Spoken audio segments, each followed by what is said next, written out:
শিক্ষার্থীদের অসহযোগ আন্দোলনের প্রথম দিনে বিক্ষোভ ও সহিংসতা ছড়িয়ে পড়ার প্রেক্ষাপটে মোবাইল ইন্টারনেট বন্ধের নির্দেশ দিয়েছে সরকার।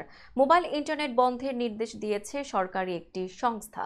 দেশের বিভিন্ন স্থানের ব্যবহারকারী দুপুর 1টার দিকে জানিয়েছেন তারা 4G ইন্টারনেট ব্যবহার করতে পারছেন না। মোবাইল অপারেটর কোম্পানিগুলো জানিয়েছে দুপুর 1টা থেকে মোবাইল নেটওয়ার্ক ডাউন করতে নির্দেশ দেওয়া হয়েছে, অর্থাৎ 4G সেবা বন্ধের নির্দেশনা তাদের কাছে এসেছে। ফলে মোবাইল ইন্টারনেটে ফেসবুক, হোয়াটসঅ্যাপ সহ সামাজিক মাধ্যমগুলো ব্যবহার করা যাবে না। তবে ব্রডব্যান্ড ইন্টারনেট চালু থাকবে বলে জানিয়েছেন internet service providers association of বাংলাদেশের সভাপতি এমদাদুল হক। রোববার দুপুরে একথা জানান তিনি। এমদাদুল হক বলেন, ব্রডব্যান্ড ইন্টারনেট বন্ধ করার কোনো নির্দেশনা এখনো আসেনি, আর তাই মোবাইল ইন্টারনেট বন্ধ হলেও ব্রডব্যান্ড ইন্টারনেট চালু থাকবে। তবে সোশ্যাল মিডিয়াগুলো বন্ধ থাকতে পারে।